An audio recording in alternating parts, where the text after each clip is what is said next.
And now the evening of the third day had come, and God, Sethantes, and his hosts in Moeb were hastening all things, to be ready for the great light that was to descend from high heaven. The 90 million angels looked upward, watching for the dawning of the light, waiting and watching. And many who remembered Goddess Oahspe of 200 years ago, wondered if she would return in glory, like when she came and crowned God, Sethantes, by Jehovah's command. Some were robing themselves in white, and hastening nervously, like a bride about to wed. Some were half inclined to sorrow for leaving the earth and lower heaven, where they had toiled so long. And some were stately and by their presence said, "Your will be done, O Jehovah." God, Sethantes, ascended the throne, and sub-God Hadja came up and sat at his right hand, and the light of Jehovah shone upon them, so that many newborn, especially of the Essene spectators, could not look upon them. God, Sethantes, said, "When Dan has come and gone, this harvest is only 30 million. Sub-God Hadja said, "Your Son, O Jehovah, has shaped the destiny of a world. Great is his glory." A light of golden hue gathered above the throne, and took the form of a triangle, and there was a graven image at every corner, which together read, IOD, and it was in the character of Waka, Pan, the first language of the earth, bestowed by Waka, the Lord of Pan, on the altars in the houses of worship on earth, and its value was 33 million, which was the exact number prepared for the emancipated heaven in Etheria. And the 33 was the years of a generation of mortals. God, Sethantes, said, "Jehovah is one, the living is one, inanimate corpore is one, and these three are the entirety. To teach mortals this, O sub-God Hadja, is to give wisdom to the earth. Take this triangle, O Son of the Most High. And as long as Cephas endures on the earth it shall be the bequeathed, or handed down, heirloom of heaven, descending from God to occupies the throne." Then God, Sethantes, stretched forth his hands, and the triangle became fixed and solid, and God hung it on, sub-God Hadja's neck, adding, "In the name of Jehovah, receive this jewel, the triangle, as my parting testimonial. Remember that when mortals are raised up to understand this symbol of 3 in 1, then Cosmin will begin to dawn on the earth."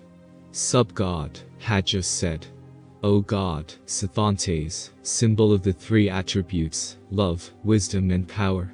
You left your stately home, where you had gods and goddesses for companions, and came to the far-off earth, which was young and curtained around with poisonous gases, to guard the young and imperfect angels of other worlds in their wanderings forth, with your wisdom, love and power concealed. You gave them liberty and yet redeemed them. You stretched forth your hand over the earth and made it yield souls to glorify the Creator. And yet all the while you have never quoted yourself. Oh, that this could be taught to angels and men. What person will not trip or mention himself, or make himself a manifested self? This day I, Hadja, am to be crowned, to fill the place you, Sethantes, have built up, but I falter and tremble like a child." Hadja burst into tears, and after a little while he added, "O Jehovah, why have you laid Hadja's tears so close? You have created love in my soul, and it has grown to be a mountain.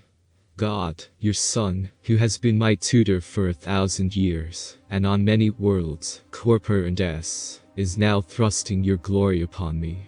God, Sethantes, said, "Heed, and pay attention to, the earth and her heavens, for they are to be yours, sub-God Hadja, for one Dan. And remember also, that though I ascend with my hosts to Etheria, yet I have charge of this world until the completion of this cycle, 2,800 years. After I ascend, my archangels shall answer to your prayers to Jehovah." Suddenly a light came down from the firmament, like a new star, twinkling, with a halo extending white on every side. All eyes were turned up, full of expectancy. Hushed and still, the 90 million stood. Presently the star assumed a brighter phase and spread its halo outward, with horns descending, like a crescent, like that formed in sacred worship, when a god stands in the midst. Larger and brighter the light grew, tremulous, quivering, and waving like sheets of fire. Then, 3 rays of light shot down toward Hord and Moeb, piercing, and in advance of the central orb. And the 3 rays were red, blue and yellow. But the crescent beyond was white, and it shone abroad over the heavens, so that the corporeal sun and stars in the firmament were invisible. Upon seeing the majesty and grandeur of Jehovah's host descending, millions of Essenes and clouded souls in the lower heaven broke and fled. Some ran and hid to avoid the threatening light. For such is the magnifying power of the Etherian flame, that all dark thoughts and hidden evil lurking in the soul are magnified, and made so plain, that even the dumb can read them through. Millions of the Etherians on God, Sethantes, staff had seen such scenes before, and now stood in glee, firmly riveted by the joy within them. To them, 100 to 1, clung the newly raised from earth, who had never known any other heaven, except the atmospherian heaven, that travels with the earth around the sun every year.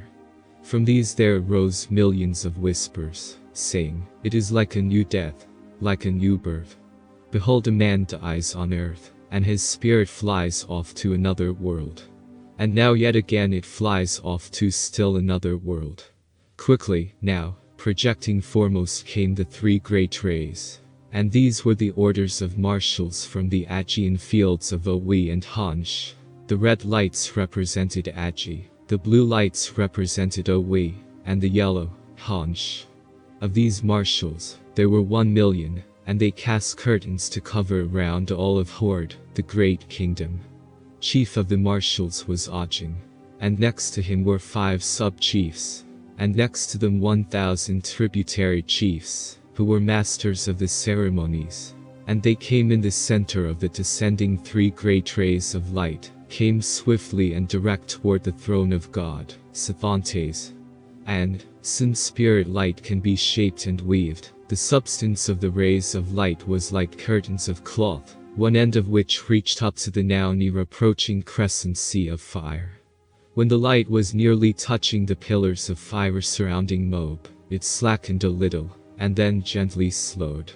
The chieftains leaped from the Etherian flames, and stood at the foot of God, Sethantes' throne, saluting in Jehovah's name. God, Sethantes, and sub-God, had just stood up, and answered the sign, then descended and went to the left and right of Agi, the chief of marshals, and all 3 ascended. Then Agi sat upon the throne, and the voice of Jehovah spoke through him, saying, "Hold up your heads and rejoice, O my sons and daughters. Behold, I, Jehovah, come in a flame of fire. I am here, there, and throughout the place of heaven, boundless. I gather together, and I put asunder, which is to separate, the loves of mortals and angels. For they shall go abroad in my firmament and behold my glorious works. Down to the corporeal world I, Jehovah, descend and carry away the loved, for they are mine. I will make all people look up to my kingdoms. Down to the lower heaven I come in ships of light, curtained about with Etherian mantles, with cloaks of light, and gather in my harvest of new births to higher worlds, more radiant. My hosts below shall look up, and glorify my everlasting splendors. I, Jehovah, give the tear of grief, sorrow and pity, but, in its flowing forth, I come with holier light and power, to stir up the souls of my people. For they shall learn to speak to their Father, who hears, and is attentive and full of love. My joy, your Jehovah's joy, is in the birth and growing up of souls, and in the joy of their joys, and in the proclaiming of their adoration for my boundless universe. I, Jehovah, call to them, the souls of men, in darkness, and they come forth, but they halt in the darkness, and I call again, and I send my higher, upraised angels to them, and they call also.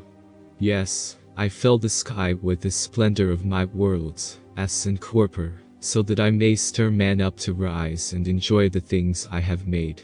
The voice departed, and Oahspe, the chief of marshals, said, Behold the glory of the heavens, O my beloved, and the reward of the diligent in heart. Jehovah lives and reigns, the highest and never to be reached, the forever beyond, and yet ever present. O Jehovah, you light of light and life of life, how wonderful is the substance of your creation. You have given me light to see your splendors, which are forever new. O Jehovah, you past, present, and future of one time, which is and was, and ever shall be. Jehovah, you seen and unseen, and potent, who have from your very self imparted a part to all the living, who have raised up these of horde. Glory be to you forever and ever. And now, by certain signs and signals, Oahspe, the chief of marshals, directed the officers of his hosts to take possession of Moeb and horde. And the marshals extended out around the place, and by their presence, added new light to the pillars of fire. The marshals were decorated with colored raiment and signs and symbols, denoting the places from which they came, and their rank as gods, and the experience they had passed through. When Oahspe, the chief of marshals, ceased speaking, the music of the chosen band of descending angels broke upon the place, first, faintly and far away. The work of the marshals was in keeping with the time of the music, and as the music drew nearer and stronger, so also more and more of the marshals descended and filed off to their respective places. Presently the advance of the horns of the crescent, and the cold wave of the falling sea of fire, swept over the lower heaven fearfully and with unquestionable power. By a signal from God, Sethantes, the brides and bridegrooms joined in the music of the archangels, and great was its glory. Between the horns of the crescent was a star of wonderful beauty, and it came toward God, Sethantes' throne, reflecting countless rays of light, brilliantly and awe-inspiring. And as the star drew near, it opened on the advance side, as a shell is opened, and there, with arms entwined, sat Oahspe and Anesi, goddesses, who have in latter times in the tablet of the zodiac, been preserved under the name of Gemini, which is to say the twins.